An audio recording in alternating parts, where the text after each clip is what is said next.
conferencia del profesor Marc Torres de la SADE de Barcelona.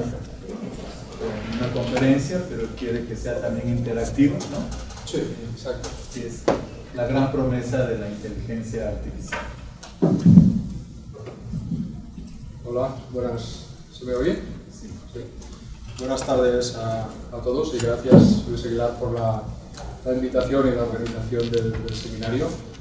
Sí, a mí me gustaría tener una sesión más interactiva, ¿de acuerdo? Creo que será más ligero para todos a estas horas. Y bueno, el objetivo es situar un poco la inteligencia artificial en el contexto adecuado, porque creo que hay una información un poco sesgada a veces de los medios de comunicación y me gustaría poner la disciplina en el punto justo, ¿no? Entonces, no sé por qué no...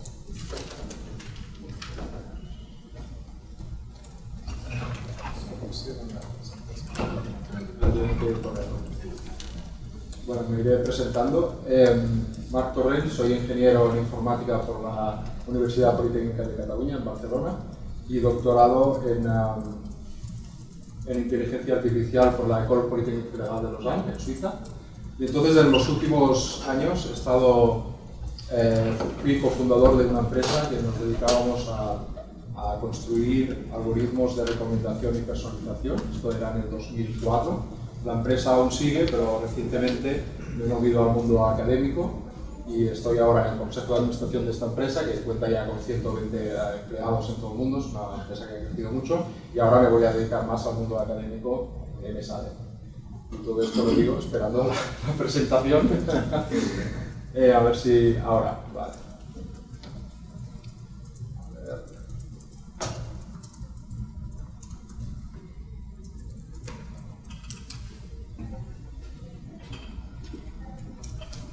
Vale.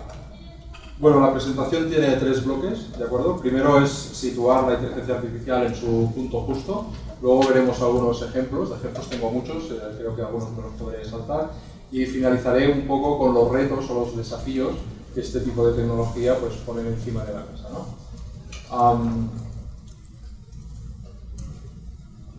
Vale. Entonces, la primera idea es que a cualquier disrupción tecnológica, ¿vale? Los sociólogos nos dicen que la sociedad un poco se divide en 2 tipos de personas, ¿no? Están los tecno-optimistas, que creen que con las nuevas tecnologías los grandes problemas de la humanidad serán resueltos, ¿no? Y que no hay ninguna complicación, en este caso con la inteligencia artificial. Luego están los tecno-pesimistas, ¿no? Que se horrorizan de todos los avances tecnológicos, ¿no? Y tienen una especie de alergia a las nuevas tecnologías, y en este caso la inteligencia artificial.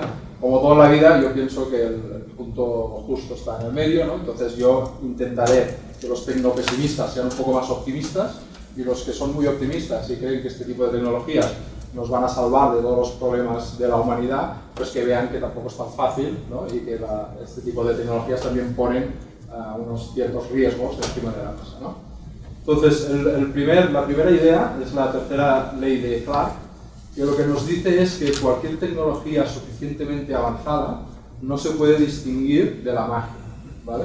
Entonces yo aquí he puesto Einstein, ¿no? Si pudiéramos hacer que Einstein viviera estos momentos que vivimos ahora y viese como un dispositivo móvil, como este de Amazon, ¿no? Que vale $100 y que le puedes hablar, dar órdenes y el dispositivo entiende estas órdenes y puede poner música o apagar las luces o hacer N cosas en una casa, ¿no? Pues Einstein, que es una mente privilegiada obviamente, pensaría que es simplemente magia, ¿no? Sería completamente incapaz de entender que eso es tecnología, ¿no? Entonces yo creo que en la sociedad muchas veces hay este efecto, ¿no? Vemos cosas que nos sorprenden y como la mayoría de gente pues no entendemos cómo están hechas, ¿no? Siempre hay este efecto, ¿no? De cosa increíble, con lo cual las expectativas son mayores de lo que quizá deberían de ser, ¿no?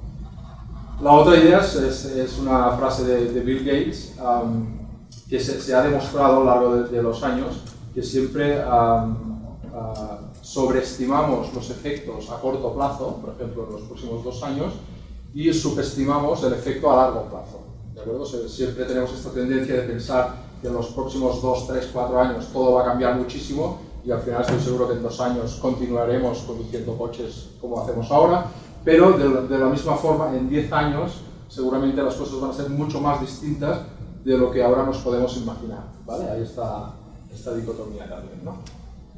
Entonces, seguro que habéis oído esta frase, ¿no? Que los datos son el nuevo petróleo de la economía, ¿no? Y de la misma forma que el petróleo necesita refinerías para crear valor, construir plástico, o gasolina, o fuel, etc., pues los datos necesitan también unas herramientas para extraer valor de esos datos, ¿no? Como bien sabéis, estas técnicas pues se basan en la inteligencia artificial, más concretamente en una área de la inteligencia artificial que es el machine learning o aprendizaje automático, ¿no?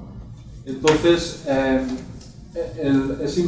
no es posible entender el auge de la inteligencia artificial sin entender todos los procesos de digitalización que estamos viviendo en los últimos años, ¿no? No solo en el sector privado y público, sino también en el sector, bueno, no solo en el sector, también en nuestras vidas personales, ¿no? Si pensamos toda la información que hoy en día tenemos en nuestro dispositivo móvil, ¿no? Pues es impresionante, ¿no? Porque tenemos información desde qué música escuchamos, qué películas nos gustan, los hobbies que tenemos, lo que compramos, nuestras relaciones sociales, profesionales y personales, aspectos de salud, los viajes que hacemos, etc., ¿no? Y eso va a ir a más con los dispositivos, los wearables, ¿no? Los dispositivos que iremos llevando encima, y con el Internet de las cosas, ¿no? Entonces aquí hay un aspecto importante, que es que al final pensamos que todos estos datos que tendremos en el dispositivo móvil personal van a saber mucho más de nosotros mismos, porque al final la idea o la percepción que tenemos de nosotros mismos está sesgada porque tenemos una visión aspiracional de nosotros mismos. Es lo típico que cuando haces una pregunta a alguien te va a responder lo que él querría ser o lo que piensa que es, ¿no? Y la realidad normalmente es un poco distinta del conocimiento que tenemos de nosotros mismos, ¿no? Entonces, con todos estos datos, los datos no mienten, pues es posible que en el dispositivo móvil en unos años tengamos una representación de lo que somos nosotros mismos mucho más exacta de lo que pensamos de nosotros mismos, ¿no? Porque la digitalización no es solo una cuestión de empresas y organizaciones, sino también a nivel personal, de nuestras vidas diarias personales se van digitalizando, ¿no? Entonces, estas son compañías que son sorprendentes porque han nacido hace poquísimos años, ¿no? Con unas valoraciones bursátiles muy grandes, y no tienen nada más que datos, ¿no? Son empresas de datos, son plataformas que se basan en los datos. Uber, por ejemplo, es la empresa de transportes que vale más en el mundo y no tiene ni un solo coche, ¿no? Simplemente tiene los datos y una plataforma que pone en contacto oferta y demanda, ¿no? De la misma forma, Airbnb, pues lo mismo, ¿no? No tiene que preocuparse de limpiar ninguna sola habitación, ¿no? No tiene ningún hotel, ninguna habitación, pero es la cadena hotelera con mucha diferencia más grande del mundo y lo han hecho en 5 años, ¿no? Son empresas que simplemente saben extraer el valor de los datos y construir ese valor de los datos en modelos de negocio completamente disruptivos y nuevos, ¿no? Entonces, bueno, como sabéis, los datos por sí solos son completamente inútiles, ¿no? De la misma forma que el petróleo, sin tratarlo, no sirve para nada, no tiene ningún valor. Entonces, ¿qué es la inteligencia artificial, ¿no? Esta es la definición original de McCarthy y Minsky del 56. Entonces, lo primero que vemos es que es una disciplina muy joven, ¿no? Comparado con otras ciencias, estamos justo empezando. Y se define como es un área de las ciencias de la computación que estudia cómo las máquinas pueden hacer tareas que si las hicieran humanos necesitarían de inteligencia, ¿no? Entonces es una definición muy poco precisa, ¿no? En el sentido de que el término inteligencia ya tiene muchas acepciones, pero en un extremo podríamos encontrar pues, una calculadora de los años 70, ¿no? Que hace operaciones, pues ya tiene un cierto grado de inteligencia. Evidentemente hoy en día nos referimos a otro tipo de cosas. Y en el otro extremo tenemos esta visión, ¿no? Que es la visión de una máquina que es capaz de empatizar con un humano y que tiene un nivel de inteligencia similar a la que tenemos los humanos, ¿no? Y este tipo de inteligencia artificial es la que se llama inteligencia artificial fuerte o general, ¿de acuerdo? Entonces hay dos tipos de inteligencia artificial, la fuerte o general, que es esta donde la máquina iguala las capacidades cognitivas que tenemos los humanos, y luego está la inteligencia artificial específica o débil, que es la que aplicamos cada día hoy en día en las compañías o en las en el sector público que son capaces de resolver tareas muy específicas y problemas muy concretos, que no tienen nada que ver con la inteligencia general, ¿no? Pero la gente, la sociedad y este concepto de que algún día, no muy lejano, vamos a conseguir este tipo de inteligencia artificial, ¿no?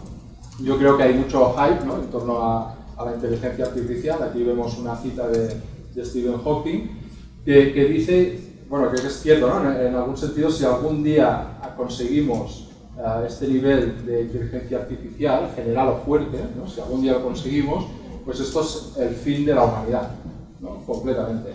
Porque las máquinas, en ese momento, si eso se consigue, serían capaces de rediseñarse o de aprender a una velocidad que nosotros, que también vamos evolucionando, ¿no? Nuestro cerebro es un órgano biológico que va evolucionando, pero necesita miles y miles de años, ¿no?, para que se note un poco la evolución, ¿no? Las máquinas lo harían con una velocidad mucho mayor, con lo cual el ser humano quedaría completamente inútil, ¿no?, dentro de la Tierra, de la misma forma que los perros o los elefantes no deciden nada de cómo el mundo funciona, ¿no?, y simplemente están allí, ¿no?, pero nosotros somos los que controlamos el mundo, ¿no?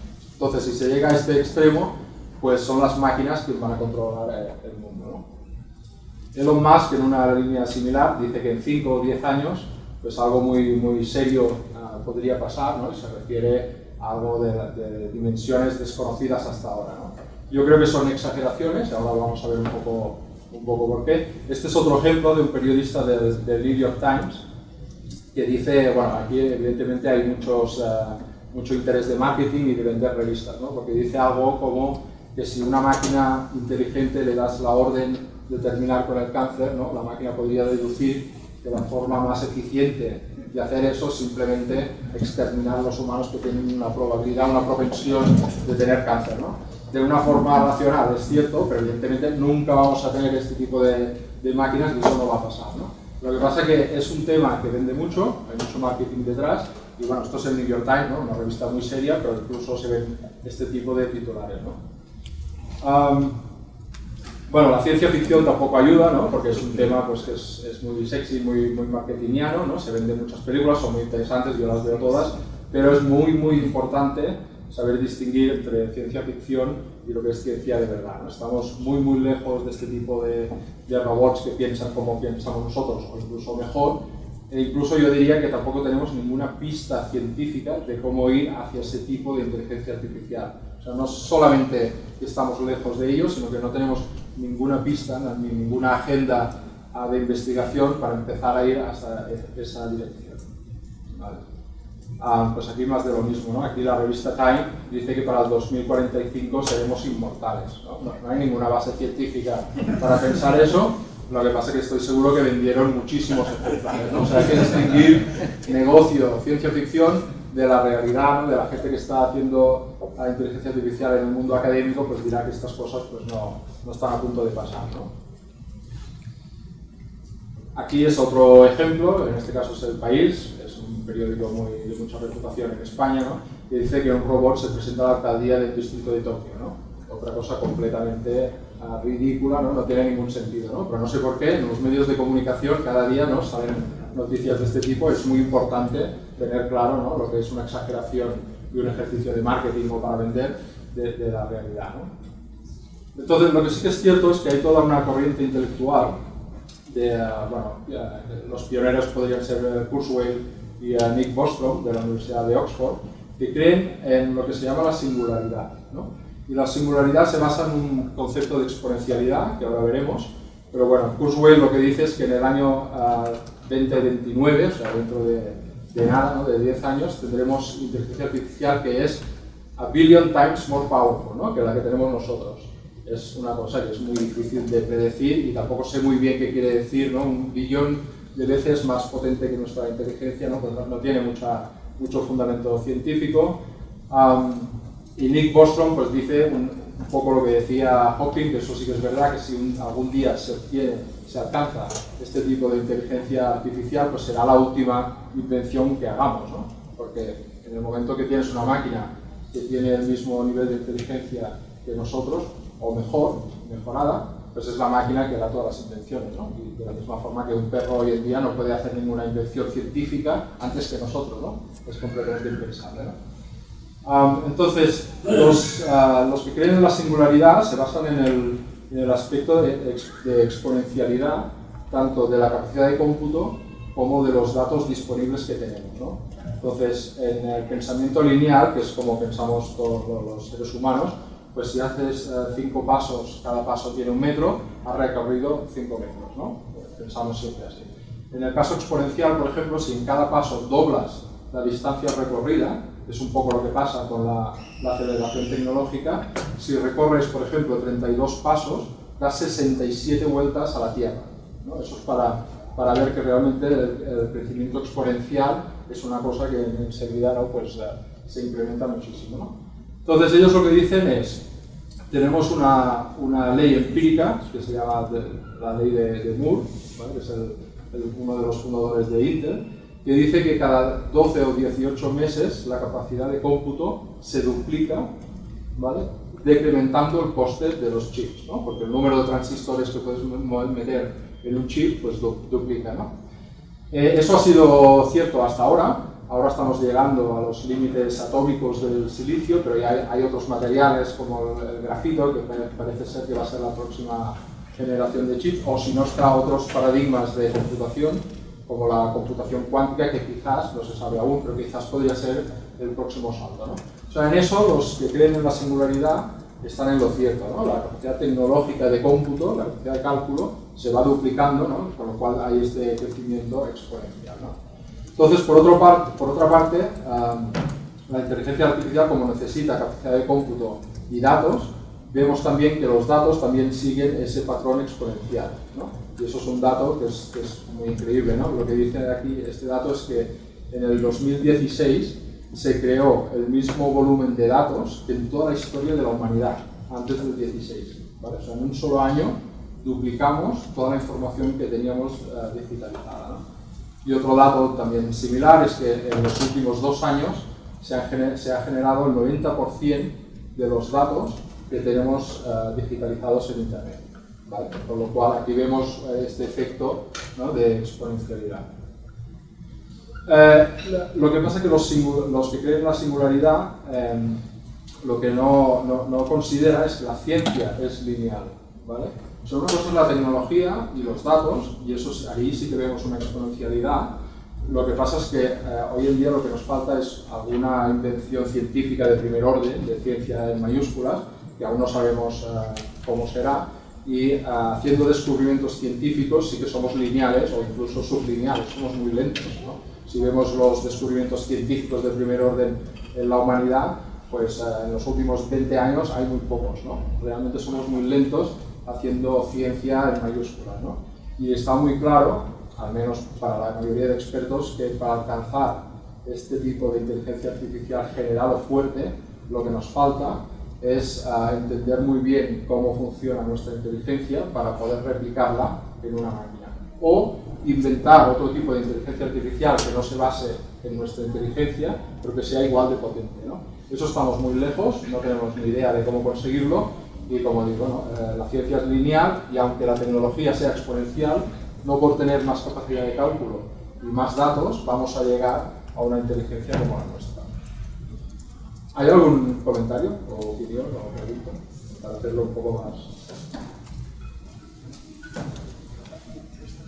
Yo creo que sí hay que preparar.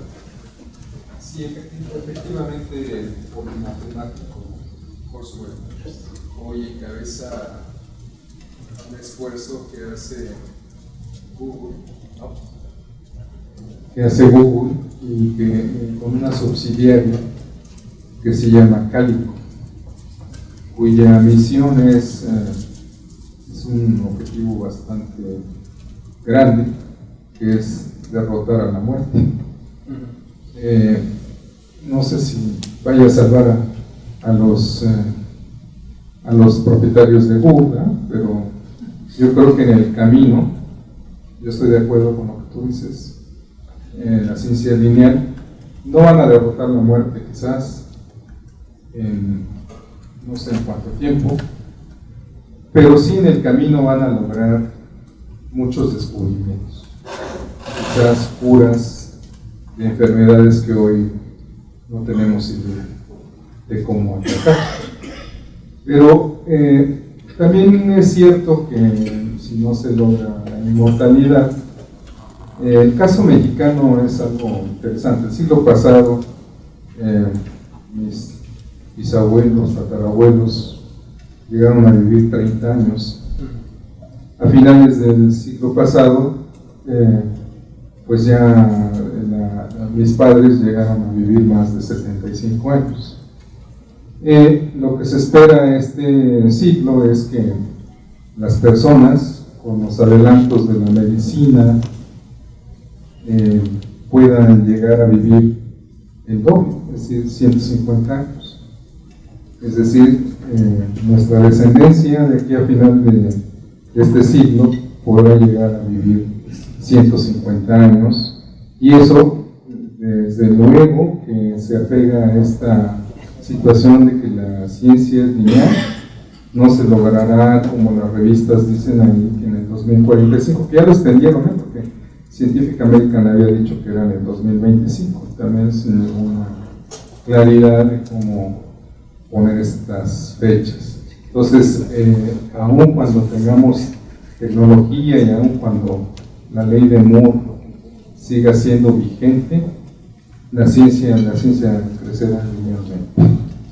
Es mi argumentación.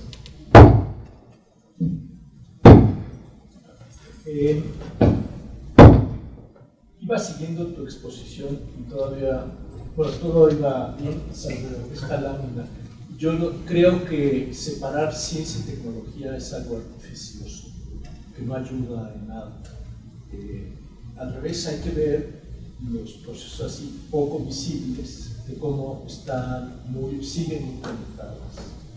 Y también que hay que volver a ver a la ciencia con ojos más abiertos, en el sentido de conocimiento. No os voy a poner dos ejemplos, y además como este boom así tecnológico a veces comete unas torpezas increíbles.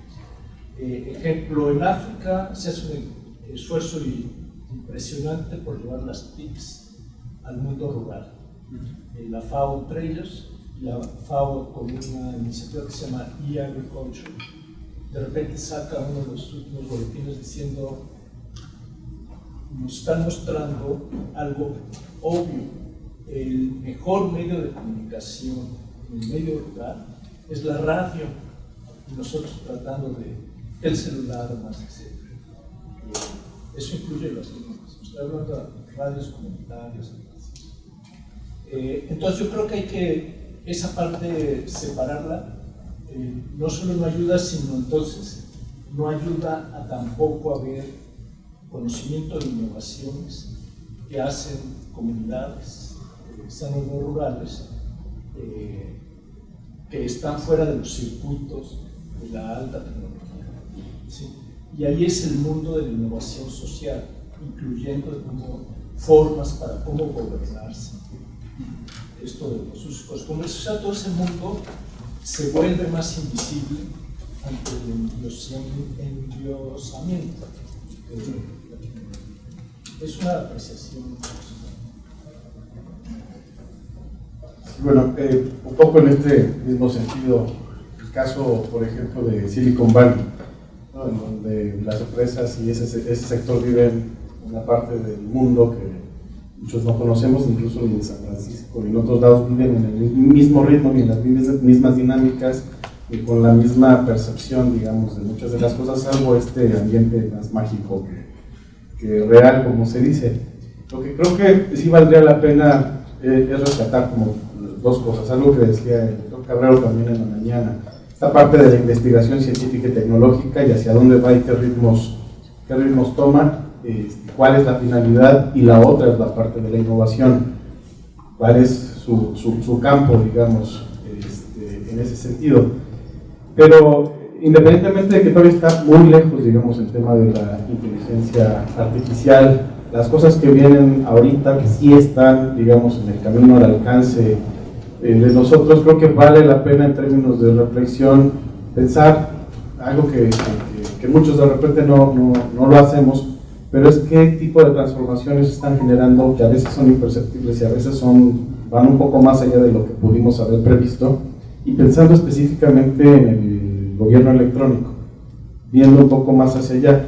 ¿Por qué? Porque la parte de la tecnología fuerte, el tema más grande, está a lo mejor incluso muy fuera del alcance de los gobiernos. A lo mejor incluso después que el único proveedor de tecnología y de todas estas cosas van a ser las empresas, por muchas razones, tanto económicas, tanto de alcance, etcétera. No lo sabemos, pero sí nos está generando ahorita impactos desde, por ejemplo, una reorganización interna, porque ya no se requiere a personas en un área por una impresora 3D, por ejemplo. Esas cosas que sí están al alcance y que tienen impactos de otra naturaleza, lo que nos implican es pensar en otra forma, qué va a pasar en términos de nuestras actividades cotidianas, cómo se tienen que reorganizar y qué impactos son los que generan. Y creo que eso al final de cuentas va hacia allá con la inteligencia artificial en la medida en la que vaya avanzando. Creo yo lo dejo más bien a manera de reflexión general. Yo lo que me refería en esta transferencia es el hecho de que para conseguir la inteligencia artificial fuerte, que una máquina tenga la capacidad cognitiva que tiene un ser humano, yo creo que ahí sí que nos falta una pieza de ciencia y no solo progreso tecnológico, ¿no? En el sentido que no sabemos, aunque tuviéramos toda la potencia de cálculo que quisiéramos y todos los datos que quisiéramos, no sabemos cómo construir ese tipo de inteligencia. Hay cosas que para nosotros son tan obvias y naturales como el sentido común, que son muy difíciles de implementar en una máquina, ¿no? Cuando a un niño no le explicas nunca que el agua va de arriba hacia abajo, ¿no? Él lo ve, lo intuye y lo aprende, ¿no? Pero nunca le enseñas este tipo de cosas. Esto en una máquina es súper complicado, ¿no? Y no tenemos pistas, nos falta realmente conocimiento. Cuando hablo de ciencia y conocimiento, hablo de ciencia en mayúsculas, ¿no? De una invención pues como la ley de la relatividad de Einstein, ¿no? O sea, algo que realmente suponga un cambio, ¿no? En la disciplina, ¿no? No simplemente una serie de cambios incrementales sobre lo que conocemos ahora, sino que nos falta otro paradigma que aún no sabemos ni si existe ni cuál sería, ¿no? Un poco respondiendo también a la pregunta anterior, ¿no? Luego, en el aspecto de vivir muchos años, eso sí que está clarísimo, ¿no? Se están ya reproduciendo órganos de forma artificial, con células del paciente, ¿no? Con lo cual la compatibilidad es siempre al 100%, que funciona muy bien. O sea, eso está clarísimo. El problema aquí es quién va a acceder a este tipo de tecnología, ¿no? Porque lo que sí queda un poco un conflicto ético muy grande es que haya un número de personas que pueda acceder a esta tecnología y por lo tanto pueda vivir mucho más tiempo y mucho mejor, ¿no? Y un segundo tipo de personas que tengan que vivir como estamos viviendo ahora, ¿no? Eso sí que crea un conflicto social de dimensiones increíbles, ¿no? Imaginar, ¿no? Es como dos tipos de personas, ¿no? Las que puedan vivir mucho y muy bien y mucho tiempo, ¿no? Y las normales, ¿no? Crearía dos tipos de personas diferentes. A mí no me asusta tanto el hecho de poner prótesis, ¿no? O devices dentro del cuerpo, nanorobots que van con el flujo sanguíneo y detectan cuando hay algo, etcétera. Todo esto no me asusta porque de hecho ya lo estamos haciendo, ¿no? Nos metemos gafas, nos metemos audiófonos, ¿no? Y hacemos este tipo de cosas, ¿no? Lo que pasa es que esto es mucho más, ¿no? El problema creo es que habrá dos tipos de personas, ¿no? Quizás las que tienen acceso a este tipo de tecnología y las que no. Y eso sí que es un problema ético, ¿no? Muy grande, ¿no? Incluso hay un estudio que dice que en procesos psicológicos como la depresión, etcétera, se está estudiando cómo meter unas glándulas artificiales para que segreguen las sustancias para que la persona no se pueda deprimir o esté siempre alegre, ¿no? Por lo cual también es casi ya transformar la naturaleza humana, ¿no? Si algún día tenemos el dispositivo que podemos meternos dentro del cuerpo para estar siempre felices, pues a mí me da un poco de reparo. Yo prefiero ser normal, ¿no? Y estar de vez en cuando un poco triste, ¿no? Si pierde el Barça o algo, ¿no? Imagínate, ¿no? Si pierde el Barça y estás feliz igual, ¿no? O sea, ahí sí que hay una discusión ética muy importante, ¿no? Una especie de Prozac contigo.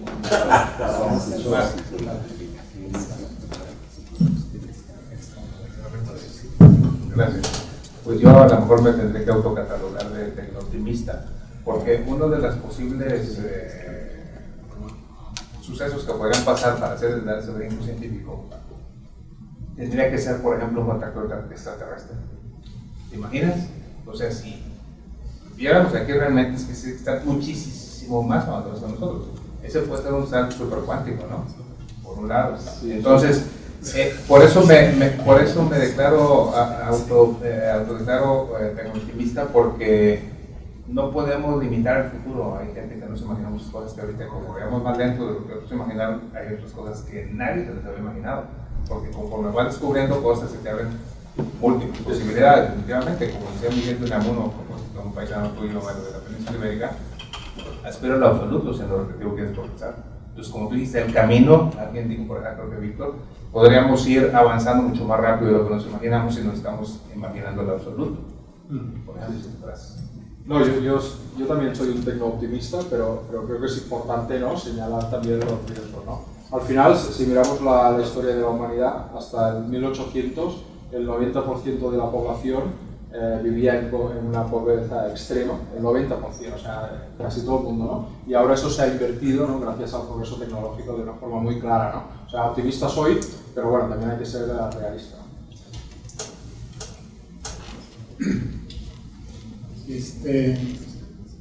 Sí, yo soy, no sé qué soy, sí. Trato de ser sensato. De momento eres experto, ¿no? Y yo soy una persona. No, bueno, no. O sea, el problema es que en la historia de la inteligencia artificial ha habido pues, muchas subidas y muchas bajadas, ¿no? Llevamos la primavera tecnológica y el invierno tecnológico. Y eso es en función de cómo se venden los resultados y las expectativas. Y muchos de ellos han sido resultado y responsabilidad de los propios investigadores del área. Han sido, en cierta forma, los causantes de muchas de estas subidas y luego de las bajadas muy drásticas. Lo de la singularidad y demás me parece que cae perfectamente en ese patrón de supervender una cosa que no tiene ninguna base, como tú dices, no tiene absolutamente ninguna base científica de eso. Ahora nos hace soñar y demás, pues sí, a mí me gustan también las películas de ciencia ficción y la paso muy bien, ahí hay unas que caen gordas, pero hay otras pero sí hay que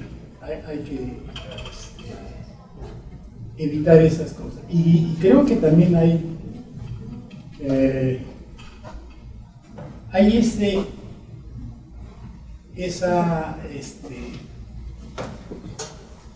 nos maravillamos de las posibilidades y de lo que se está dando, pero en dónde se está dando, y olvidamos el mundo en el que vivimos.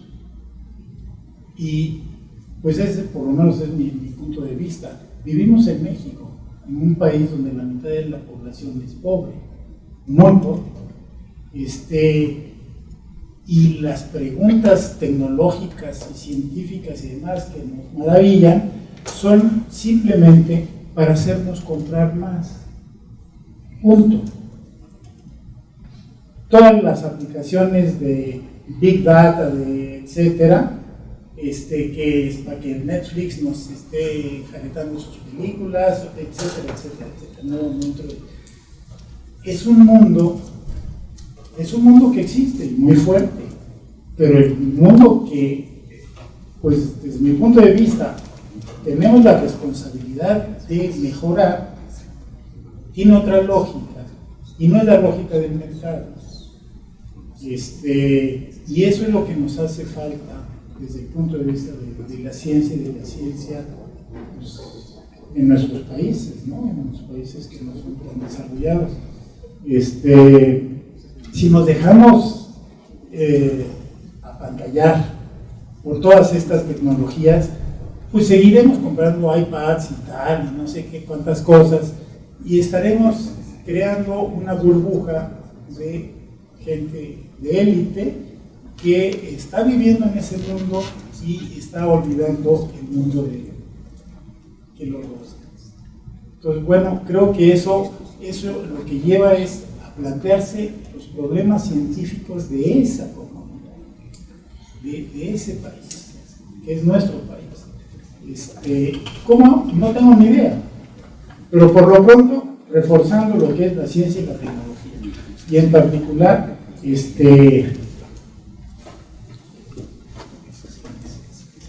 creo que el desarrollo autónomo de la ciencia y la tecnología del país debería de ser una de las prioridades nacionales, así como la prioridad de mantener la biodiversidad y la economía sostenible. Pero bueno, ese es otro. Sí, software. Sigo entonces. Tengo más material. Bueno, no sé si vas a llegar a un punto porque bueno, me parece muy buena. Yo creo que de las expresiones más claras, más didácticas que he escuchado sobre inteligencia artificial, que es un tema al que yo quiero meterme en la investigación, pero me quiero meter en torno a lo que nos trae aquí, que es lo que muchos trabajamos, que es el sector público, que hasta ahora no sé si ahora vas a abordar algo así. Hace poco yo leí un artículo muy más de carácter normativo de Carlos Ramió, un académico de la Pompeu, donde él ya hablaba de cómo la inteligencia artificial iba a impactar en el sector público, principalmente en el tema de empleo, de cómo iba esta inteligencia artificial a suplir los empleos públicos que hay, que obviamente la iniciativa privada va por delante en eso, pero que también iba a llegar, como toda la innovación tecnológica, también llega y la tiene por inercia que adopta el sector público.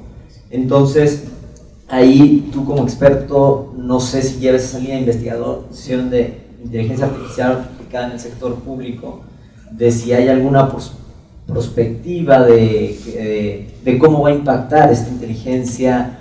Y me hizo pensar sobre todo la frase que citabas de Bill Gates, de que a lo mejor ahorita podemos hacer ideas de que el siguiente año va a quitar miles de empleos, pero a lo mejor no es tanto así, pero a lo mejor en 10 sí, o sea, más o menos como con ese sentido. Entonces yo creo que es importante, o sea, yo es un tema al que quiero entrar desde la investigación, del que todavía no estoy bien empapado, pero porque se me hace importante empezar a ver cómo va a afectar la inteligencia artificial al sector público. Bueno, yo respondiendo a esta pregunta, creo que está muy claro que la inteligencia artificial va a hacer muchísimas tareas que son repetitivas, ¿no? Y que las máquinas pueden hacer mejor que nosotros. Esto va a pasar en el sector privado y en el público también. Pero yo, más que como una amenaza y una destrucción de empleo, creo que podemos enfocarlo como una oportunidad. Oportunidad en el sentido de que la persona que está empleando tiempo haciendo tareas rutinarias tendrá más tiempo para hacer las cosas donde él, como persona, como humano, puede añadir más valor, ¿no? Y hay muchísimos ejemplos, ¿no? Pero en el caso de la academia, ¿no? Un profesor que tiene que corregir exámenes, ¿no? Pues si tienes 150 exámenes que corregir y hay una máquina que te puede clasificar los exámenes, hacer una primera selección, ¿no? En A, B, C, D, ¿no? Y luego tú ya vas afinando, pero te ha hecho un primer trabajo, ¿no? Pues tendrás más tiempo pues, para preparar mejor las clases, ¿no? Por decir algo.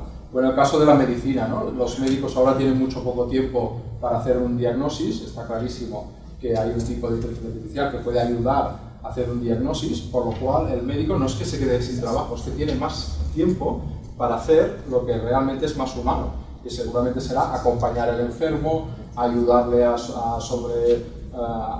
llevar mejor la enfermedad, a hacer prevención, ¿no? Hacer lo que ahora no pueden hacer porque están haciendo tareas rutinarias, ¿no?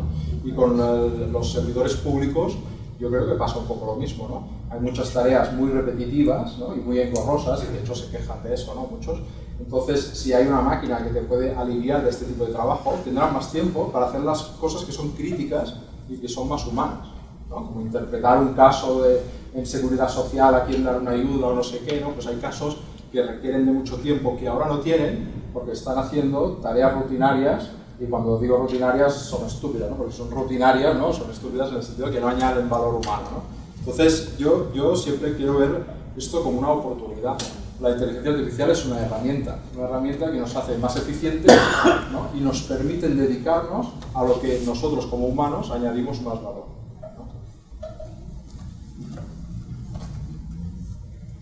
¿no? Perdón que regrese un poco, pero justo es el... Perdón, Creo que él tiene otros dos apartados, ¿no? Sí, no mucho más. Rapidísimo, nada más porque esto me parece muy relevante en términos del comentario anterior y justamente en la idea de las actividades rutinarias.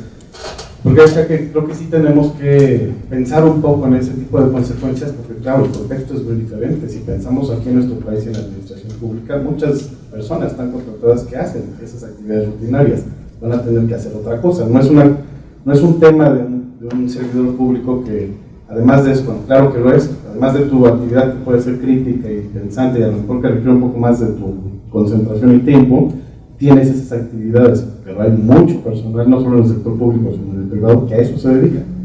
O sea, actividades rutinarias. Entonces, lo refiero nada más un poco en términos como un ejemplo de pensar en los impactos. Igual tampoco creo que sea algo por lo que tendremos que espantarnos, sino más bien pensar hacia dónde tenemos que avanzar como sociedad. Pero ese sí es un ejemplo que tiene impactos distintos en nuestra sociedad o en una sociedad en Estados Unidos o en Europa. Y creo que en esos aspectos sí vale la pena detenerse un poco a pensar en ese impacto, ¿no? Pero yo creo que es verlo como una oportunidad. O sea, en Barcelona, a principios de siglo, había un barrio entero que se dedicaba a tejer, ¿no? A hacer tejidos, ¿no? De forma manual, ¿no? Vinieron las máquinas y toda esta gente se quedó sin trabajo. Pero la mecanización de la industria textil lo que hizo es crear una nueva industria que es la moda, ¿no? Y antes que había un par de tiendas para comprar pantalones, pues ahora hay cientos de tiendas, ¿no? Y la gente se ha reestructurado en este nuevo modelo de negocio. O sea, hay que verlo como una transformación y una oportunidad.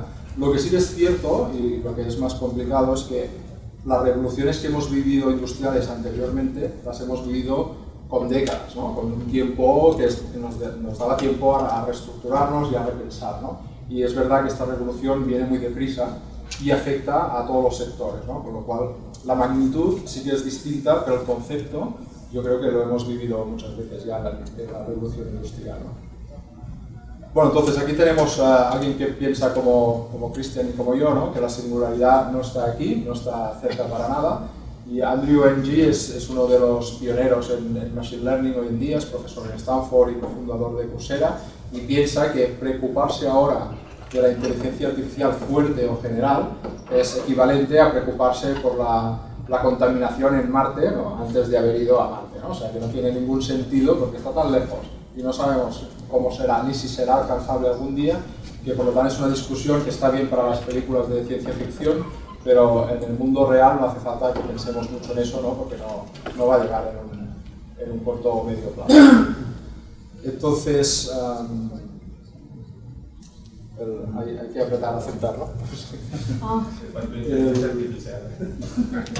Bueno, esto simplemente como un resumen, ¿no? Al final hay ciencia y tecnología al alcance actual, ¿no? que tenemos disponible ahora, que nos permiten hacer cosas como los coches autoconducidos, ejecutar tareas que son rutinarias, extraer valor o conocimiento de los datos. Todo esto perfecto, esto es el estado del arte y esto es suficientemente potente como para transformar la sociedad, las empresas y el sector privado y público, ¿no? Pero de la otra parte tenemos todo esto que es pseudociencia o ciencia ficción, ¿no? Que se refiere a estas inteligencias que son igual o superiores a las nuestras, ¿no? Que podemos de momento olvidarnos, ¿no? Entonces esto es un resumen de los tres tipos de inteligencia artificial que hay. Ahora tenemos la inteligencia artificial estrecha o aplicada o débil, ¿no? Estrecha en el sentido de que son capaces de ejecutar una tarea muy específica y resolver un problema muy específico, pero no son generales, ¿no? El siguiente nivel sería la inteligencia artificial fuerte o general, que es similar al nivel de inteligencia que tiene un ser humano, y luego una vez se alcance este nivel, pues el siguiente nivel sería el Super AI, que ya es una inteligencia artificial que no podemos ni imaginarnos nosotros mismos ahora porque sería pues muchas veces más potente que la nuestra, ¿no? Pero ahora de momento estamos con la Weak AI. bueno, un poco la misma idea, ¿no? En inteligencia artificial débil es donde todas las empresas, el sector público, entidades como las vuestras están trabajando, ¿no? Y es donde está el potencial. En Strong AI pues sí que hay gente que está trabajando en eso, pero no tenemos ni una dirección hacia dónde poder enfocar los esfuerzos para conseguir este tipo de inteligencia artificial. Entonces, el planteamiento tendría que ser que este tipo de inteligencia artificial débil está cambiando el mundo, esto seguro, está ahí un consenso muy grande, nadie lo pone en duda, creo, y cualquier tarea que pueda ser automatizada y que se pueda medir en términos de eficiencia, pues será ejecutada por máquinas, ¿vale? Esto tardará más o menos, pero esto es casi seguro, ¿no? que lo veremos. Yo creo que la combinación, la forma de ver esto es la combinación de inteligencia artificial con los humanos, o sea, no es que las máquinas vayan a reemplazar al ser humano en ningún caso, sino que es que tenemos que ver la inteligencia artificial como una herramienta que nos hace más eficientes a nosotros, ¿no? De la misma forma que el tren comparado con el carro con los caballos, ¿no? Es lo mismo, te puedes transportar algo o una persona de un sitio a otro, pues con el tren es más eficiente, ¿no? Simplemente hay que verlo como una herramienta que nos permite hacer las cosas de forma más eficiente. ¿Vale? Hay dos tipos de inteligencia artificial, ¿no? Lo que llamamos top-down, que sería una inteligencia artificial más clásica, donde hay un experto del dominio que codifica su expertise o su conocimiento en un software, ¿no? Donde hay un ingeniero que lo implementa, ¿no? Eso sería un ejemplo de un sistema experto que se popularizó mucho en medicina, donde codificas todo el conocimiento de la medicina en una serie de reglas, ¿no? Entonces, dado una entrada, un input del paciente, pues el sistema es capaz de hacer un diagnóstico, ¿no? Eso es una inteligencia artificial pues, más tradicional. Ahora el auge, como tenemos capacidad de computación y datos disponibles, el auge está en el machine learning, ¿no? O en castellano, aprendizaje automático. Y eso sí que supone un cambio de paradigma de programación, porque en vez de poner el conocimiento dentro del software o del programa, el algoritmo es genérico y aprende de los datos, ¿no? que le pones al algoritmo. O sea, el algoritmo es el mismo para reconocer gatos en una imagen o para reconocer un carácter en un papel, ¿no? Sería el mismo algoritmo, pero las entradas o los ejemplos que le das al algoritmo es lo que hace que la máquina aprenda, ¿vale? Con lo cual ahí sí que hay un cambio de paradigma de programación. Bueno, entonces un par de slides, porque hay algunos conceptos que a veces se mezclan y no están bien entendidos en la sociedad. La inteligencia artificial no es machine learning. Machine learning es una área dentro de la inteligencia artificial, ¿de acuerdo? Pero dentro de la inteligencia artificial hay muchas otras áreas que también están en la industria, se están aplicando en muchos casos, y el machine learning es simplemente un campo dentro de la inteligencia artificial, ¿no? Hay gente que confunde los dos términos, ¿no? Y los utiliza de forma errónea. Esto es un poco lo que he dicho antes, ¿no? En las ciencias de la computación más tradicional, todo está explícitamente programado, es decir, hay un ingeniero, un programador que tiene que pensar en toda la casuística, ¿no? Y es un proceso determinístico, es decir, que con el mismo input el programa siempre va a sacar el mismo output, ¿no? Y aquí el programador tiene que pensar, pues eso, en todos los casos posibles, etc. Pensar que en un iPhone, el iOS, ¿no? El sistema operativo, tiene 12 millones de líneas de código antes de meterle cualquier aplicación, ¿no? Solo el sistema operativo, ¿no? Pues cada línea de código pues le dice a la máquina cómo debe actuar, ¿no? en un contexto o en una situación determinada. En Machine Learning esto cambia completamente. Tú tienes un algoritmo que es genérico, que es el mismo, y según los datos que le pones al algoritmo, el algoritmo será capaz de crear un modelo para resolver un problema de una forma u otra, ¿no? Son los datos que hacen al algoritmo que resuelva una tarea, ¿vale? Entonces, otro concepto que también creo que es importante es entender que toda esta revolución o este hype que estamos ahora viviendo en Machine Learning no es porque nos hayamos inventado un nuevo algoritmo o porque haya algún resultado de investigación que sea sorprendente, aunque evidentemente hay muchos avances, pues son avances incrementales, pero básicamente los algoritmos que estamos aplicando hoy en día son los mismos que teníamos ya hace décadas atrás, ¿de acuerdo? Está muy de moda el Deep Learning y todo esto, pues se basa en tipos de algoritmos que ya utilizábamos en los años 90, ¿no? La diferencia es que ahora tenemos al alcance unos datos que nos permiten hacer aplicaciones reales que antes no podíamos, ¿no? Yo me acuerdo cuando hacía la tesis en el 2002 que teníamos que inventarnos los datos, ¿no? Incluso había gente que los creaba de forma artificial, ¿no? Con lo cual lo que aprendías era un poco absurdo, ¿no? Porque lo habías aprendido de datos, ¿no? Que habías generado casi de forma aleatoria, ¿no? El cambio radical ha sido la digitalización, que nos permite analizar datos reales, con lo cual hay muchas aplicaciones, ¿no? Que se pueden construir, ¿no? Pero no hay ningún nuevo algoritmo. Bueno, esto lo exagero un poco, sí que hay investigación y se hacen progresos, pero básicamente estamos utilizando lo que ya teníamos en los años 80-90. ¿Vale?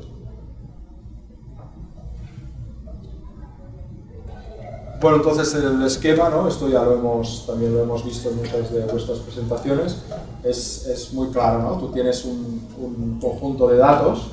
La gente habla mucho de Big Data, ¿no? Yo no sé muy bien qué es el Big Data, ¿no? Desde el punto de vista académico no está muy bien definido. Lo que ahora es Big Data, mañana será Small Data, ¿no? Seguramente. Entonces lo importante es que al final tenemos datos, ¿no? Datos que salen de la realidad del mundo en que vivimos, y esos datos por sí solos no tienen ningún valor, pero aplicando Machine Learning, o a veces incluso estadística un poco avanzada, ¿no? Ya suficiente, podemos extraer conocimiento de esos datos, ¿no?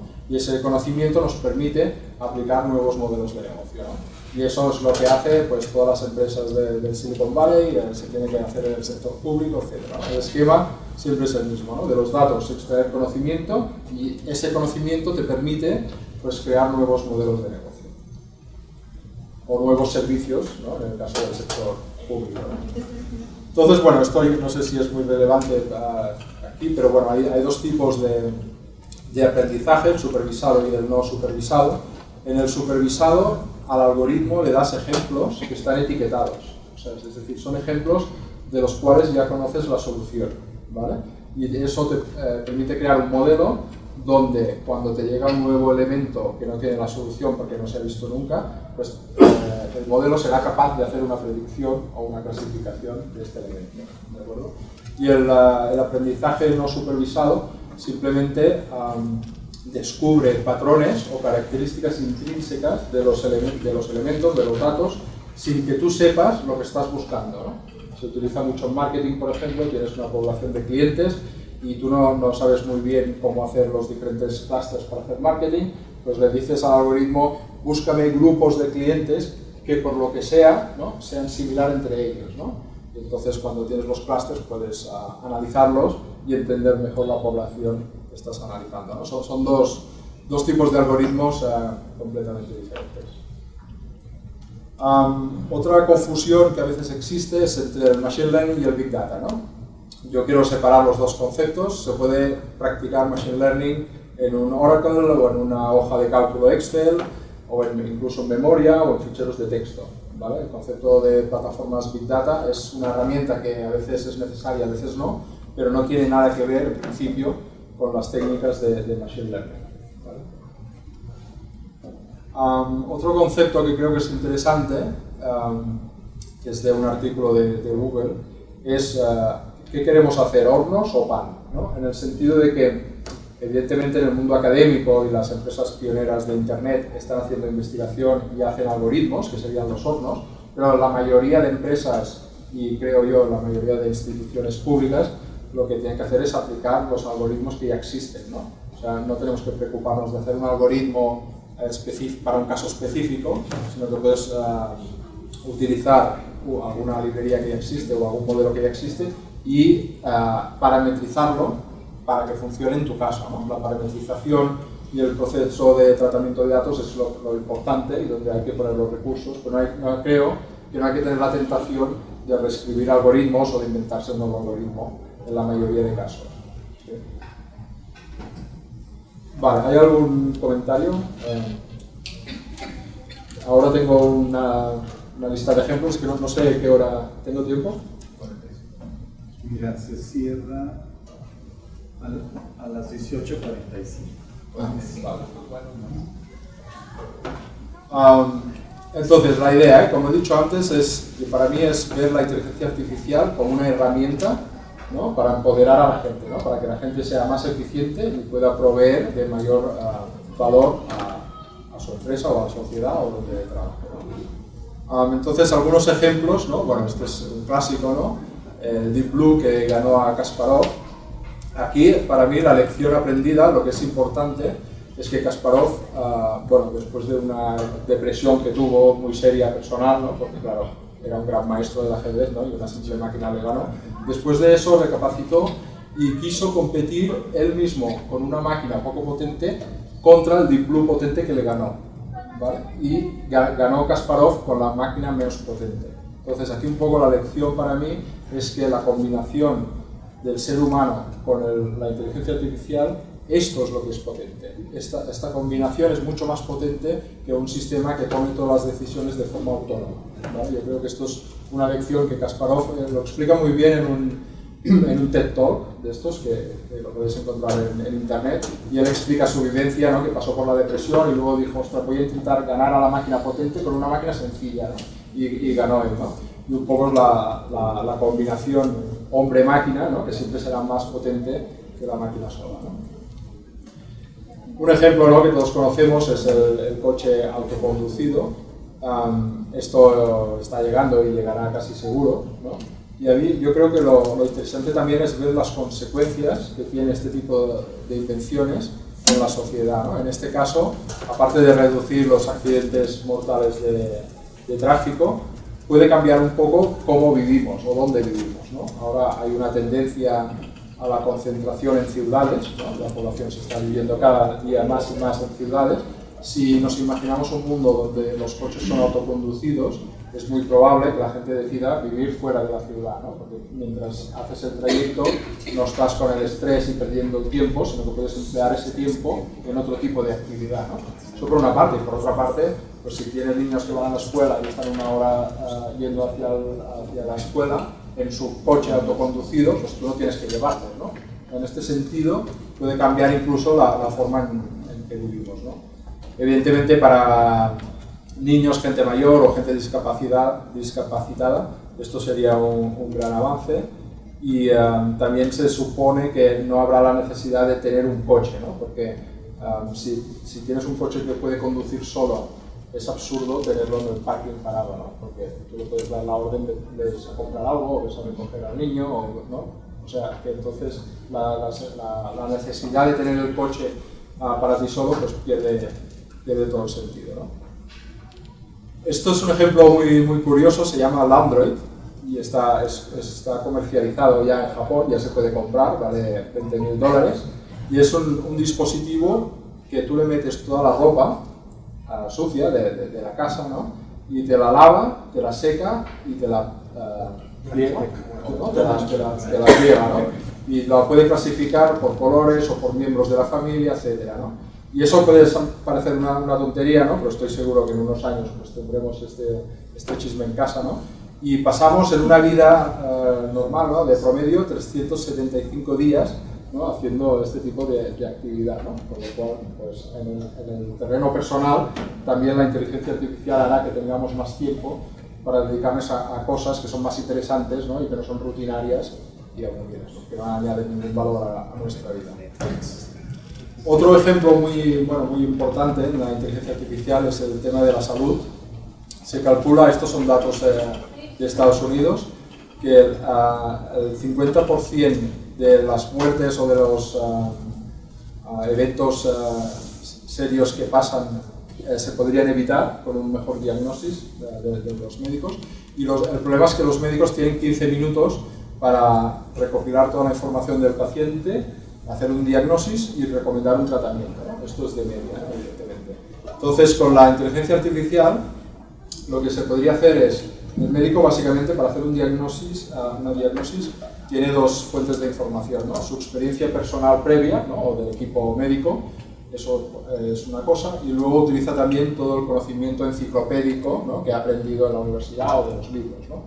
Pero al final una máquina es capaz de tener todo el conocimiento enciclopédico con mucho más profundidad que un médico, obviamente, y no solo contar con la experiencia personal de los casos de un médico o de un equipo, sino de todos los casos, ¿no? Que están al alcance en un país o incluso en el mundo, ¿no? con lo cual aquí una máquina podría ayudar a hacer el diagnóstico, ¿no? Y otra vez, no es que la idea no es sustituir al médico, sino darle al médico más tiempo para hacer lo que es realmente importante, ¿no? O sea, el primer diagnóstico podría estar hecho por la máquina y luego es el médico quien hace la personalización o quien habla con el paciente o que haga cosas más de valor añadido. Eso es una transformación más que reemplazar al médico. Una parte muy importante en este campo es la recopilación de datos médicos, ¿no? Del paciente. Entonces esto ya existe, ¿no? El primer ejemplo del biostamp es una especie de chip que es como un tatuaje que te pones en la piel y eso va recopilando señales de los biorritmos del paciente, ¿no? Con lo cual el paciente llegaría al hospital o al centro médico y de forma inmediata el médico tendría acceso a todo tu historial, ¿no? de los biorritmos que tenemos, ¿no? Y otra opción son estas píldoras que son ingeribles, ¿no? Entonces te lo comes una al día y va enviando, ¿no? Señales a tu dispositivo móvil de todas las señales, ¿no? de tu cuerpo, ¿no? Esto ahora lo vemos muy intrusivo, ¿no? Seguro que nos crea un poco de rechazo, ¿no? Pero al final yo creo que estas cosas acabarán pasando, ¿no? Cuando estén al alcance de todas las personas, pues lo haremos, ¿no? Porque al final si vas al médico y tienes la certeza de que ¿no? el impacto es súper positivo, ¿no? Porque el médico tendrá el histórico de cómo ha ido funcionando tu cuerpo en los últimos días o meses o años, ¿no? Es una diferencia abismal, ¿no? Pero si no, el médico al final se basa en lo que tú le explicas.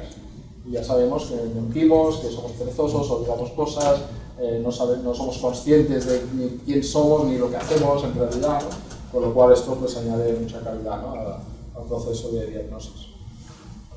En radiología también los progresos son muy espectaculares. Ahora ya el Machine Learning es capaz de detectar cosas inusuales, ¿no? Cosas sospechosas en imágenes médicas con un acierto muy similar a los mejores expertos en analizar radiografías, ¿no?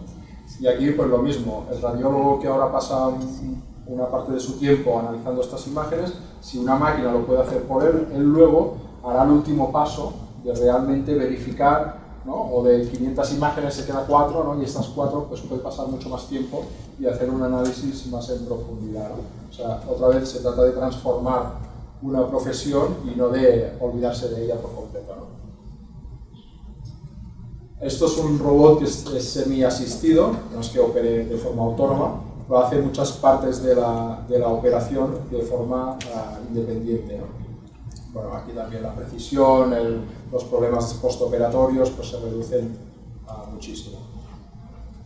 Esto es una aplicación que para mí es muy interesante, es muy sencilla. El paciente que tiene problemas de visión o que es ciego completamente, se pone unas gafas, ¿no? Y estas gafas llevan una cámara. Con esta cámara pues se van recogiendo las imágenes como si estuviera viendo y es el dispositivo móvil que es capaz de identificar esas imágenes y a través de unos headphones, ¿no? De unos auriculares, le va contando lo que está virtualmente viendo el paciente ciego, bueno, la persona ciega, ¿no? Y eso es increíble porque si lo imagináis, ¿no? Es como realmente está viendo, ¿no? De una forma virtual lo que tiene delante, ¿no?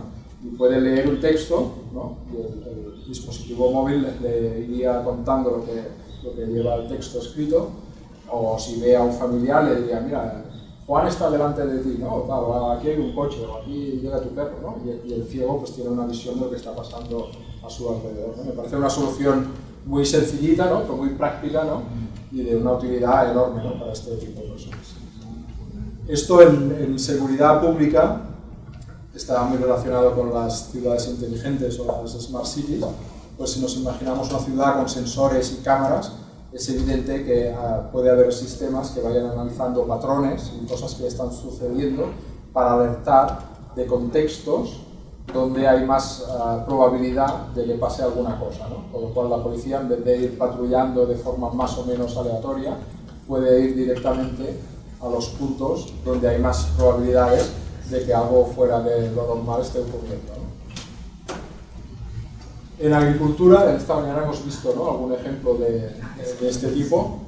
se habla mucho de la agricultura personalizada, ¿no? En continentes como África, donde hay extensiones muy grandes, es muy factible ya pues, poner sensores en tierra o imágenes con drones, y con esta información la máquina puede detectar de forma automática qué zonas del cultivo de grandes extensiones necesitan más agua o dónde está empezando una plaga de algún insecto, etc. Y con los aspersores personalizados, ¿no? Se puede hacer un tratamiento en cada zona del terreno, ¿no? En vez de hacer soluciones para toda la superficie igual, se puede ir personalizando cada zona del terreno, ¿no? Por lo cual la eficiencia de este tipo de agricultura pues, se incrementa de forma radical. Esto es otro ejemplo en el mundo del arte, ¿vale?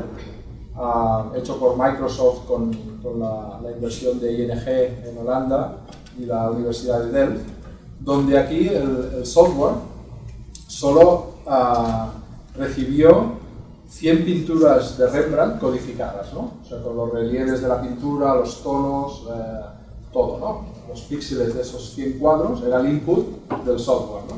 Y el software fue capaz de generar un nuevo Rembrandt artificial, ¿no? Con una precisión espectacular, ¿no? Pero aquí lo interesante es que el software no tenía ninguna instrucción o ningún conocimiento explícito del autor, sino que aprendió simplemente analizando obras que el autor ya había hecho, ¿no? Y fue capaz de reproducir un cuadro con una precisión pues increíble, ¿no? Vamos a ir un poco más rápido a los challenges. Bueno, esto es un ejemplo interesante, ¿no? Estamos cada vez más expuestos a la información, ¿no? Entonces esto en principio es una buena noticia, ¿no? Para la democracia, porque la gente tiene acceso a la información, no estamos más educados, y en principio en el mundo occidental que vivimos pues consideramos que cuando más información tienes puedes tomar mejores decisiones, con lo cual, ¿no? Tenemos un sistema democrático de más calidad, ¿no? Porque la gente está mejor informada. Pero bueno, ¿es esto realmente cierto, no? Pues hay una teoría que dice que no, porque more is less, ¿no? O sea, tenemos tanta información, ¿no? Que al final esto nos produce un cierto estrés, ¿no? No podemos vivir con esta sobrecarga de información. Entonces lo que hemos creado es una serie de algoritmos en Internet que nos personalizan y nos recomiendan contenidos continuamente en Internet, ¿no? Y se produce este efecto, ¿no? Aquí está el usuario, ¿no? Con toda la diversidad de Internet alrededor, ¿no? Que es un poco el valor que tiene Internet, ¿no? El problema es que estas empresas empiezan a personalizar contenido, con lo cual terminamos consumiendo el contenido que estos algoritmos nos hacen consumir, ¿no? Porque es contenido que nos interesa, porque está acorde a nuestras preferencias y a nuestro perfil, ¿no? Eso en principio pues, es una idea seductora, pero tiene un problema, ¿no? Que nos estamos perdiendo la diversidad de Internet, ¿no? Y al final Internet es muy diverso, pero terminamos consumiendo una parte muy pequeñita, que es la parte que realmente nos interesa, ¿no? Y el problema de esto es que nos podemos estar perdiendo pues, visiones que no son cómodas, pero que son necesarias o son interesantes de ver, o cosas que son desafiantes, o otros puntos de vista que aunque no sean el nuestro, nos enriquecen, etc., ¿no? Esto es un problema que ya está detectado, bueno, en Facebook, por ejemplo, ¿no? Mark Zuckerberg pues, está trabajando en eso, pero es un tema importantísimo. Pensad que en las últimas elecciones en Estados Unidos, el 30% de la población se informó exclusivamente a través de las redes sociales. Todas las redes sociales tienen estos algoritmos para que tú no solo no veas todos los ítems que podrías ver, sino que veas en orden de prioridad los que te interesan más, ¿no? Con lo cual hay este efecto de polarización, que los demócratas cada vez son más demócratas y los republicanos son cada vez más republicanos, porque cada uno va consumiendo lo que le gusta y cada vez está más convencido de su propia visión, ¿no? Y está menos abierto a otros puntos de vista. Voy a pasar directamente aquí. Bueno, esto es lo que decía un poco, ¿no? Esto se llama el efecto del eco, ¿no? Que la gente pues, cada vez está más polarizada porque estamos consumiendo más y más lo que queremos, ¿no? Esto siempre ha pasado un poco, ¿no? Con los periódicos, las radios, los medios de comunicación, Pero allí había ética, había profesionales que, aunque haya una noticia que no siga la línea editorial del medio de comunicación, pues la tenía que publicar, ¿no? Porque había cierta ética en la profesión, ¿no? Pero ahora hablamos de algoritmos que no entienden de ética o aún no entienden de ética, con lo cual simplemente van a personalizar los contenidos que nos interesan, ¿no? Sin otras consideraciones. Entonces, ya estoy terminando. Esto es un ejemplo muy negativo y muy extremo. El gobierno chino, con la colaboración de Baidu, que es el equivalente de Google en China, está recopilando los datos de todos los ciudadanos chinos para crear un scoring, una puntuación, ¿vale? Que es una puntuación que indica cómo de bueno, entre comillas, es un ciudadano o cómo de no tan bueno es un ciudadano, ¿no? Entonces, hay la sospecha que el gobierno puede utilizar estos scorings para dar más o menos acceso a préstamos, a educación, a salud, a justicia, etc. Por lo cual, esto es la cara más negativa, ¿no? De todo esto que estamos viendo, de analizar los datos y extraer valor, ¿no? Cuando un gobierno lo puede hacer para discriminar claramente, ¿no? Y decir que eres un buen ciudadano, podrás ir a la universidad y tienes la educación y la sanidad y la justicia, tú eres un mal ciudadano, pues tendrás más dificultades para acceder a los servicios públicos, ¿no? Es un extremo, ¿no? Obviamente, hacia donde no tenemos que ir. Los desafíos, básicamente, hay un efecto que se está estudiando mucho, que es el bias, el sesgo, porque claro, estamos hablando de modelos que aprenden en base a los datos, ¿no? Que les damos para que se entrenen, ¿no? Pero estos datos son datos que reflejan la realidad de lo que estamos haciendo como humanos, ¿no? Y a veces esa realidad no es la que queremos, o no debería ser así, ¿no? Hay un ejemplo en un banco americano que utilizó este tipo de algoritmos para discernir entre clientes que podían obtener un crédito y clientes que no podían obtener un crédito, ¿no? O sea, un risk assessment. Y ahí la realidad era que al final el algoritmo decidía en función del color de la piel, ¿no? Porque claro, los datos reflejaban eso, ¿no? Entonces, eso también es un punto de alerta en el sentido de que el machine learning está muy bien, pero no tenemos que olvidar que aprende de datos que hemos generado nosotros como humanos, ¿no? Y no entiende de ética, por lo cual a veces tenemos que vigilar un poco esos modelos, qué tipo de decisiones toman, ¿no? Y por qué, ¿no? Hay que analizarlo, hay que ser críticos en eso, ¿no? La accountability aquí me refiero a la responsabilidad, ¿no? Si tienes sistemas que toman decisiones, al final, ¿quién será el responsable, ¿no? De esas decisiones, ¿no? Es decir, con un coche autoconducido puede haber situaciones donde hay que tomar la decisión de que muera el conductor, no, el pasajero del coche o un ciclista que está delante, ¿no? Cómo se toma esa decisión y quién se hace responsable de tal decisión, ¿no? Hoy en día es el conductor claramente, ¿no? La persona que conduce. Si lo hace una máquina, pues no se sabe muy bien si será el propietario, la marca que ha comercializado el algoritmo, o el inventor del algoritmo, etc., ¿no? O sea, ahí hay un debate también muy claro. El otro aspecto importante es la transparencia, porque muchos de estos modelos funcionan, pero no son explicables, o sea, no podemos saber por qué funcionan. Es decir, el deep learning, por ejemplo, una red neuronal, te crea un sistema complejo, ¿no? de neuronas, de unos pesos, de unas conexiones, y son capaces, por ejemplo, de detectar si hay un gato en una imagen o no, ¿no? El típico ejemplo de Google, ¿no? Pero somos incapaces de analizar esa red, ¿no? Porque es muy compleja y es un modelo muy matemático sin ningún sentido. Entonces, sabemos que funciona, porque funciona y lo podemos evaluar, y el algoritmo detecta gatos en imágenes, pero no sabemos por qué, ¿no? O sea, no podemos explicar cómo toma el modelo esas decisiones, ¿no? Con lo cual, eso también es un problema. Hay otros modelos que sí, como un árbol de decisión, ¿no? Es fantástico porque te crea el árbol y te crea unas reglas, entonces puedes extraer conocimiento de esos datos, ¿no? Puedes interpretar el modelo y entender por qué toma unas decisiones o las otras. El último desafío, que creo que es muy importante, es el wealth distribution, ¿no? En el sentido de que ahora todo el estado del arte en esta disciplina se concentra mucho en las grandes empresas de Internet, ¿no? Que tienen un poder increíble y mucho cash, ¿no? Entonces están contratando investigadores de todas las universidades, por lo cual si todo el estado del arte se concentra en esas empresas, ¿no? Al final esas empresas cada vez serán más potentes, ¿no? y toda la sociedad y todo el mundo académico se puede quedar atrás, ¿no? Con lo cual hay que pensar un poco cómo redistribuir, ¿no?, el conocimiento, ¿no?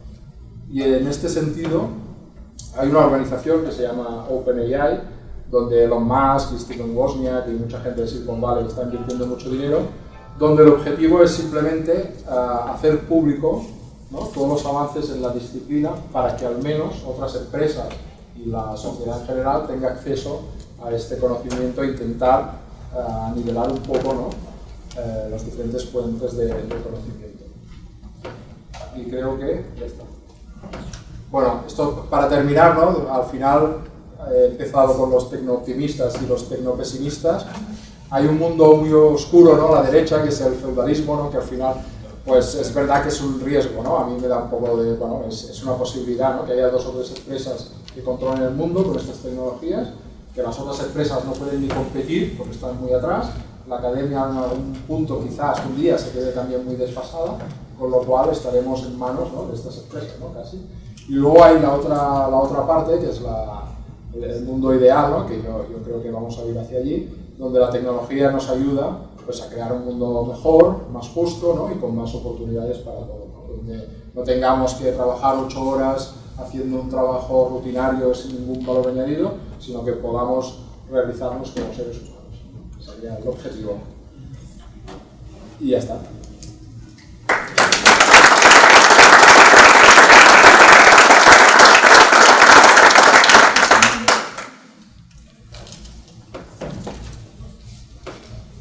Comentarios, reacciones.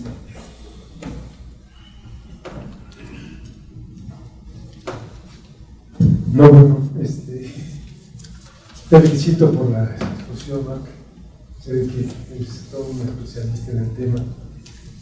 Pues yo me quedo con esta última, la penúltima, la de democracia 2.0, porque de alguna manera pues ves los 2 puntos de vista, ¿no? O sea, ¿quién podría negarse que la tecnología nos ayudase en el día a día, en un país como el nuestro, que hay muchas carencias, muchas necesidades, etcétera, y que aplicando ahora sí una política, ¿verdad?, una política pública de la par con la tecnología para ayudar a esos lugares donde se necesita, pues sería estupendo, es casi como un sueño hecho realidad, ¿no? Pero desafortunadamente, viendo pues la historia de este país también, y disculpa que hable solamente de México, ¿verdad?, estamos aquí, que efectivamente el poder se concentra en muy pocas manos, hay una pobreza inmensa, violencia rampante, etcétera, rampante, perdón, ahí es donde sí me da miedo, ¿verdad?, porque efectivamente, si tú lo ves en un punto de vista global, que estos grandes monopolios, estamos hablando del mundo entero, ¿verdad?, que pueden concentrar de tal manera el conocimiento, la tecnología artificial y los términos que tú manejas, que esto pues, nos puede llevar a un retroceso enorme a la humanidad, ¿no?, a hombres, mujeres, del mundo.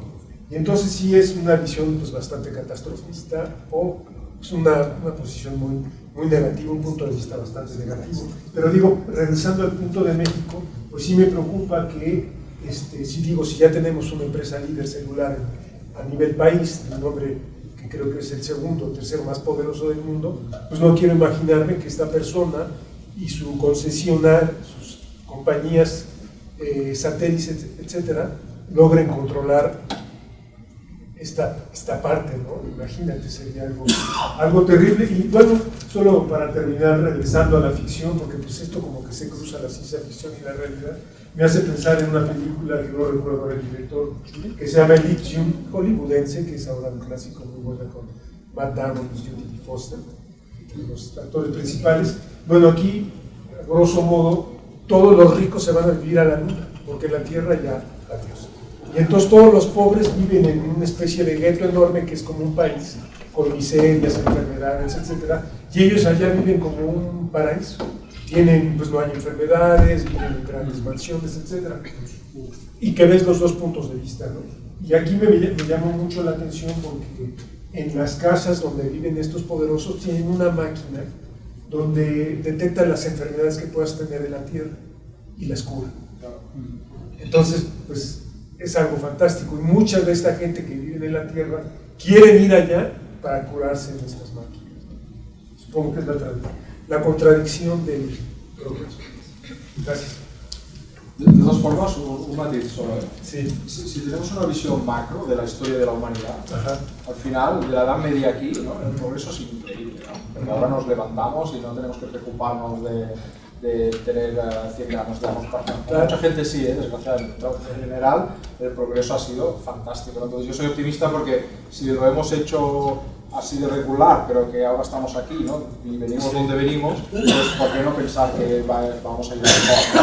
Además es que es un posicionamiento de vida, ¿no? Es que si no, nada tendría sentido, ¿no? Ya, sí.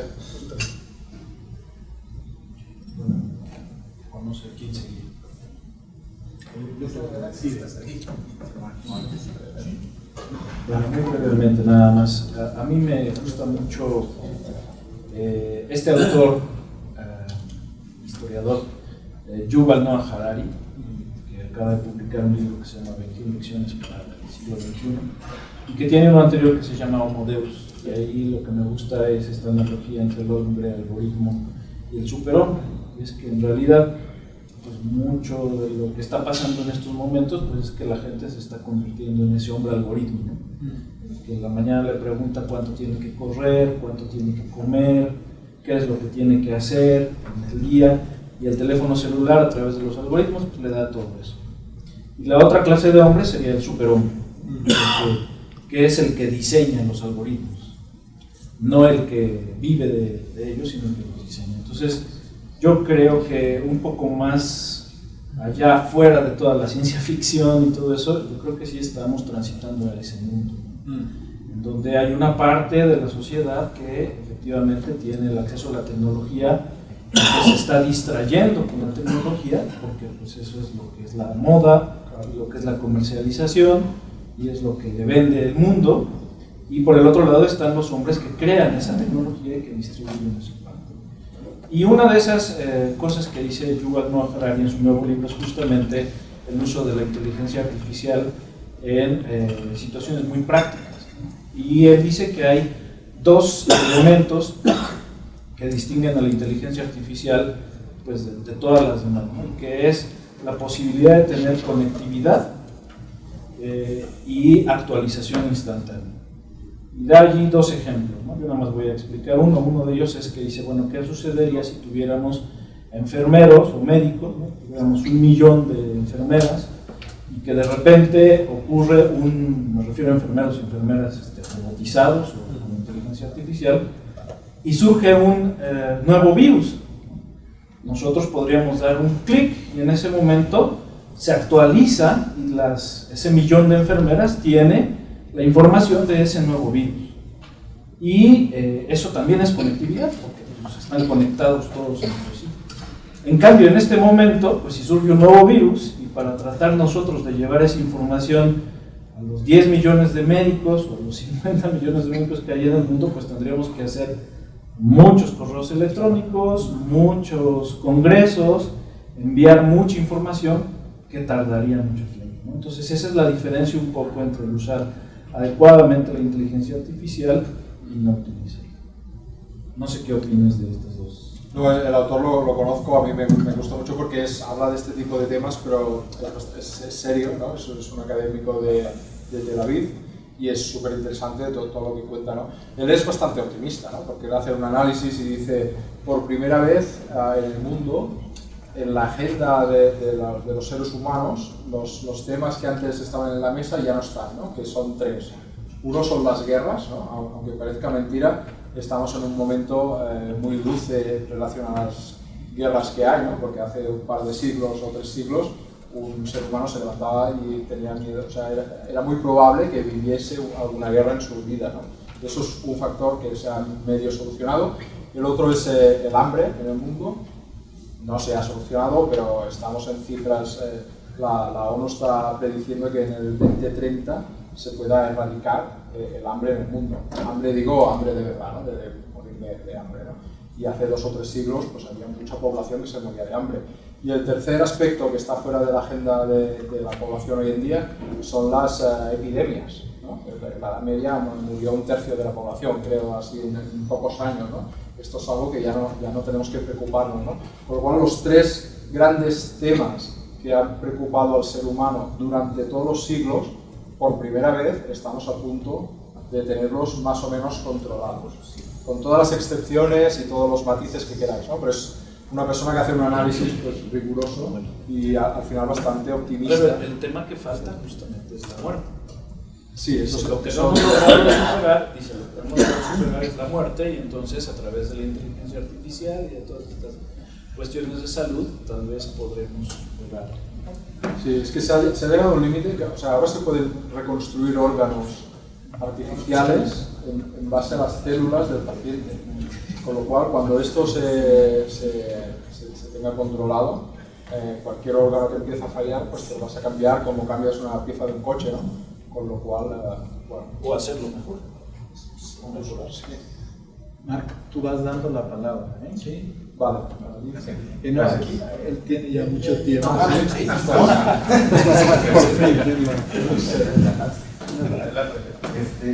O sea, ante, digamos, una adquisición y un poco lo que decía como conclusivo de tecnología, donde no logras hacer que los factores finales en teoría estén donde deban estar, como es un caso, creo yo, en México, este caso de contagiarnos, incluso de ahora combatir contra políticas públicas que podrían enfocarse hacia la inteligencia artificial, donde sin duda es útil, pero creo que un país más como el nuestro tiene problemas aún más graves y sin resolver, que creo que es como querer llevar a un país a un escalón donde no ha podido incluso cruzar una línea de 1950 para otros países, ¿no? Y yo creo que, digamos, porque podríamos caer en un ciclo, digamos, interminable de consumo, incluso hoy sucede como individuo, pero que lo llevemos al aparato público, de un consumo de tecnología justo sin un análisis puntual, ¿no? De cómo avanzar, o sea, cómo no distraernos, ¿no? Y no legitimar una economía donde volvamos perpetuos, digamos, en los países que están en desarrollo, que ahora sean pues, países de consumo, que nunca logren alcanzar, y es algo que ahora a lo mejor antes era la economía y ahora es la tecnología, y caigamos en una dinámica de estas, pero no sé qué tanto podría o se ha hecho en la inteligencia artificial o mediante ella en el análisis de los datos que se obtienen en sociedades como estas, si hay ejercicios que justo permitan descubrir, o sea, digamos, este tipo de cosas para empezar a reducir esas brechas, no sé si hay ejercicios. Bueno, yo sé un ejemplo es cuando hay epidemias, ¿no? Como la gripe aviar, ¿no? Es muy importante ver los focos, ¿no? Dónde está emergiendo el virus, etcétera, y actuar con mucha rapidez, ¿no? Pues tienes recursos muy limitados, entonces ir rápidamente a la zona adecuada es muy importante. Entonces, la inteligencia artificial puede servir para detectar tendencias, ¿no? De desplazamiento de epidemias, etcétera, ¿no? O sea, en casos de desastres naturales y así sí que hay mucho trabajo, ¿no? Así más conceptual, más en profundidad, pues no.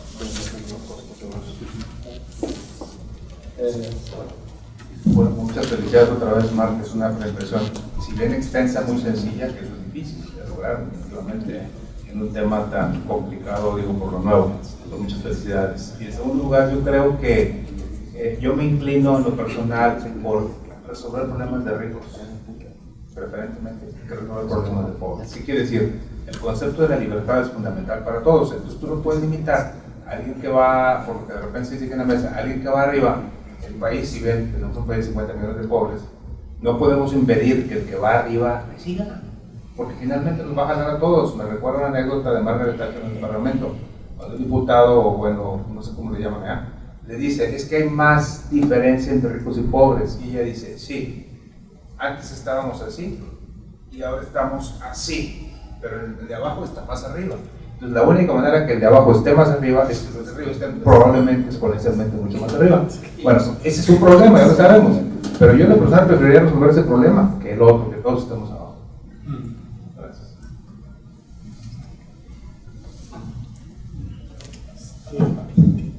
Marc, retomando el último, cuando dijiste este esfuerzo de OpenAI, No hay otros más, pero ya en el mundo de la prevención. Voy a poner dos ejemplos muy claros. Vivimos la famosa primavera árabe en gran medida referida a las redes sociales. Pero ahora resulta que empresas con fondos muy pequeños pueden hacer el efecto de Cambridge Analytica o el de Bolsonaro, bueno, el candidato brasileño, de lograr incidir en una elección, demás, etc. Con montos muy pequeños y utilizan el potencial generado. Ahorita son 3 puntos rápidos. Entonces, como que hubiera un esfuerzo desde el mismo desarrollo tecnológico para ayudar a algo que suscribieron los 92 todos los países y que tiene que estar reflejado en las políticas públicas, que es lo del 92 de Río, lo del principio precautorio. Entonces, en este país ahorita hay 2 temas clave, el de los transgénicos y fracking. La nueva directora de CONACYT viene de la corriente contra transgénicos y el fracking, no sé quién lo hizo, pero ya se puso en la agenda.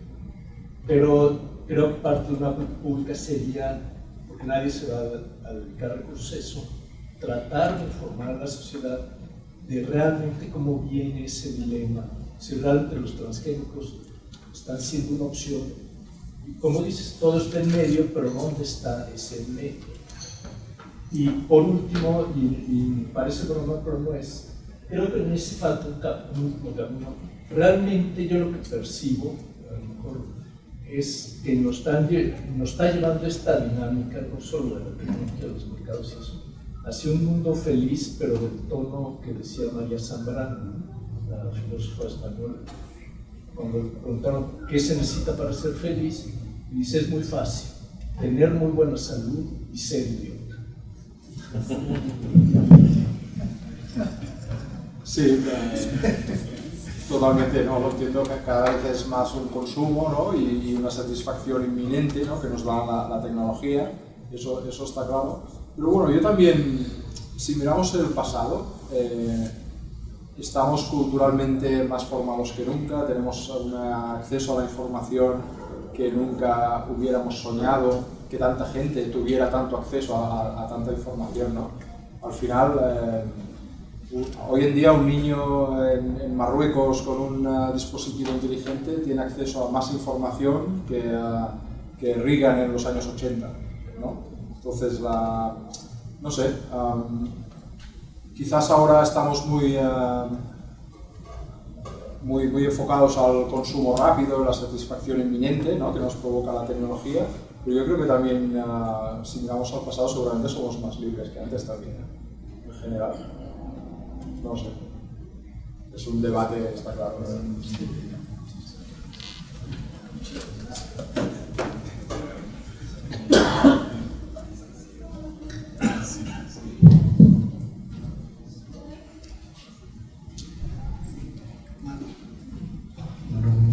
Creo que no se escucha.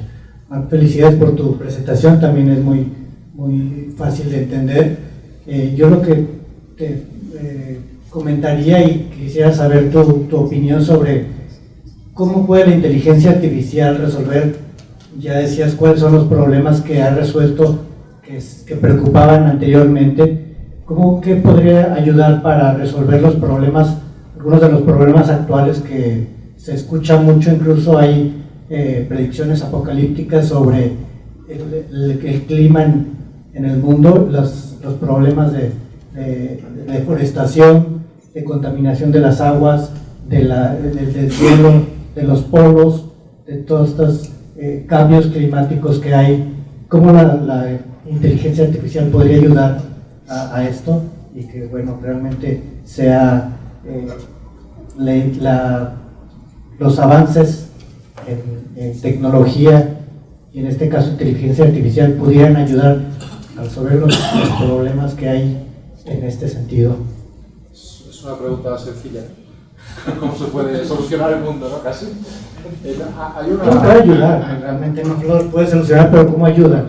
Sí, no, hay en energía, por ejemplo, ¿no? Toda la energía de origen fósil, que es la que es contaminante, eso está en vías de solucionarse también con las energías renovables y alternativas, ¿no?